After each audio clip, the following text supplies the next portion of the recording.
Dissolution of partnership का objectives हम ले रहे हैं। आप लोग के सामने ऑब्जेक्टिव्स आ रहा है, एक एक करके हम देखेंगे और इसको क्लियर करते जाएंगे। पहला, in case of dissolution assets and liabilities are transfer to dash account. कहाँ पे ट्रांसफर करते हैं?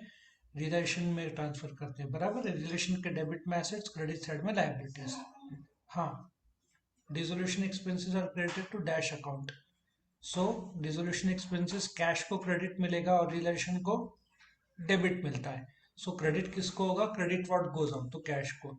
Deficiency of insolvent partner will B suffered bye solvent partner in their profit sharing ratio. Correct. आगे बढ़ते हैं।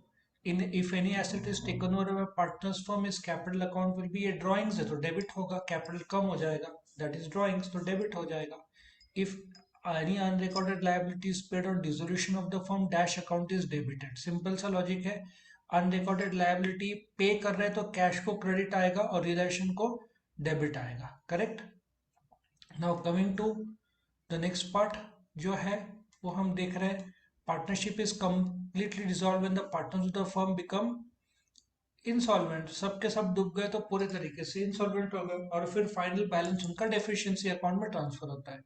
Assets and liabilities are transfer to realisation account at their realisation में हमेशा book value में ट्रांसफर होता है। जब बेचते हैं तो मार्केट वैल्यू, लेकिन रिलेशन में बुक वैल्यू में ट्रांसफर करते हैं। If the number of partners in a firm falls below two, the firm stands dissolved. क्योंकि पार्टनरशिप एक्ट 32 का कायदा टूट जाएगा, एक तो अलाउड नहीं है तो कम से कम दो चाहिए, तो ऑटोमेटिक डिसॉल्व हो जाएगा। Realisation account is dash on realisation of asset. Simple सी बात है, एसेट बेचा तो रिलेशन अकाउंट क्रेडिट क्यों? क्योंकि कैश को डेबिट मिलेगा, डेबिट व्हाट कम्स इन, और रिलेशन को क्रेडिट मिलता है। All activities of partnership firm ceases on dash of firm. सीधी बात है, डिसोल्यूशन के बाद फर्म कैसे चालू, कोई एक्टिविटीज चालू रहेगा? पूरा का पूरा बंद हो जाएगा ना। डिसोल्यूशन के बाद एक्टिविटीज खत्म हो जाएगा। अभी वन वर्ड सीधा हिसाब है। Number one, debit balance of realisation account. Debit side ज्यादा मतलब रिलेशन लॉस, क्रेडिट साइड ज्यादा मतलब relation profit. Winding up of partnership business, पूरे तरीके से धंधा बस बंद कर रहे हैं, ठीक है ना। Realisation on profit loss, actually it is loss, ठीक है ना। वाइंडिंग ऑफ पार्टनरशिप बिजनेस, इसको डिसोल्यूशन ऑफ पार्टनरशिप बोलते हैं। बंद हो रहा है ना धंधा। Account open to find out profit और loss on realisation of asset. सीधी बात है, सबसे पहला अकाउंट अपन कौन सा ओपन करते हैं? रिलेशन ओपन करते हैं। अच्छा, next is debit balance of an insolvent partners capital. मतलब क्या हो रहा है, उसका पैसा शॉर्ट पड़ रहा है, कैपिटल डेफिशिएंसी है उसका, तो उसको भरपाई करना पड़ेगा उतना जो कम पड़ रहा है। Next, credit balance of realisation account. सीधी बात है, क्रेडिट साइड मतलब प्रॉफिट ऑन रिलेशन हुआ, ठीक है ना। रिलेशन ऑन प्रॉफिट लॉस, इसको और मैं अच्छी तरीके से वर्ड में प्रेजेंट कर दूंगा। Debit balance of realisation account is relation on profit loss के बजाय ऐसे बोल सकते हैं रिलेशन लॉस, या लॉस ऑन रिलेशन में बोल देता हूं तो ज्यादा करेक्ट वर्ड होगा। इसको मैं लॉस ऑन ऑन रिलेशन बोलूंगा, ठीक है। मतलब क्या होगा, आपका वर्ड क्लियर हो जाएगा। और यदि क्रेडिट बैलेंस है तो इसको मैं प्रॉफिट ऑन रियलाइजेशन बोलूंगा। तो सिंपल सा बात है, क्रेडिट बैलेंस मतलब प्रॉफिट होगा, मतलब क्रेडिट साइड ज्यादा, लेकिन धंधा बंद हो गया है तो बहुत रेयर केस में प्रॉफिट होता है। Conversion of asset into cash on dissolution of firm, मतलब इन शॉर्ट जो एसेट है उसको आप बेच के कैश में कन्वर्ट करें तो realisation of assets.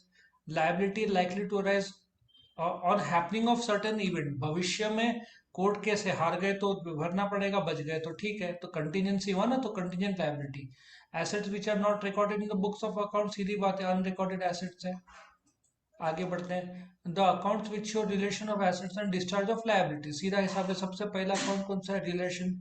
Expenses incurred on dissolution, या तो डिसोल्यूशन एक्सपेंस बोलो या तो रिलेशन एक्सपेंसेस बोलो, करेक्ट। सो इस प्रकार से ये वन वर्ड था। ट्रू और फॉल्स में आते हैं। The firm must be dissolve on the retirement of partner. Form थोड़ी बंद होगा, है ना, तो फॉल्स है। On dissolution cash bank is close automatically, yes, क्योंकि ये सबसे फाइनल अकाउंट जो क्लोज होता है वो कैश या बैंक होता है। जैसे बैलेंस शीट टैली होता है वैसे कैश बैंक क्लोज हो जाता है।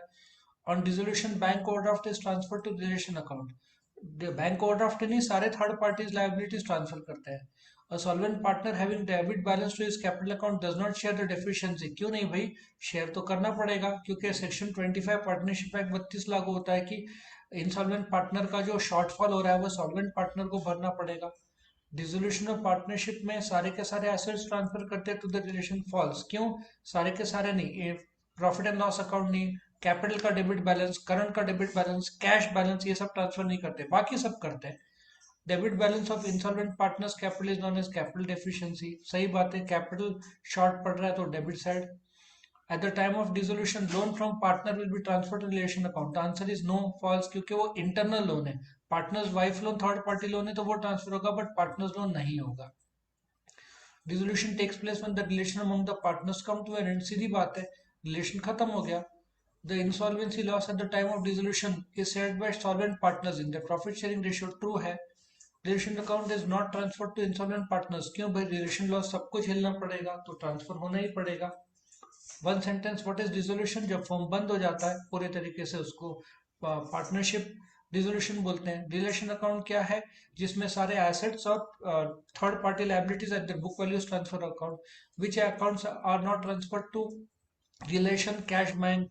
बैंक ओवरड्राफ्ट ट्रांसफर होता है ना भाई, यहाँ पे क्यों लिखा है bank overdraft? Bank overdraft third party liability है तो ये ट्रांसफर होगा, जरूर होगा। करेक्ट। सो यहाँ पे मैं लिख देता हूँ, ये बैंक ये होगा। पार्टनर्स लोन नहीं होगा वो मैं मानता हूँ, लेकिन ये जरूर होगा कैश बैंक, क्योंकि उसका अलग अकाउंट। लॉजिक है इसका कि ये जो है cash bank, reserve fund, general reserve, ये सब नहीं होगा। Who is called insolvent person? जिसका क्या डेफिशिएंसी ऑफ कैपिटल है और उसका लायबिलिटीज ज्यादा, एसेट्स कम है। What is capital deficiency? जब कैपिटल का डेबिट बैलेंस है। In what proportion is the balance on realisation transfer to partners capital current account in the profit sharing ratio. Correct. इसमें ओल्ड और न्यू नहीं होता, वो एडमिशन रिटायरमेंट डेथ की बात है। फिर who should bear the capital deficiency of insolvent partner? Solvent partner होगा। Which account is debited on repayment of partners loan? सीधी बात है, पेमेंट कर रहे हैं तो पार्टनर्स लोन को डेबिट करो, कैश को क्रेडिट करो। Which account is debited? Realisation account को डेबिट होगा और कैश को क्रेडिट होगा। करेक्ट। तो इस प्रकार से हमारे सारे के सारे ऑब्जेक्टिव्स खत्म हो जाते हैं डिसोल्यूशन के।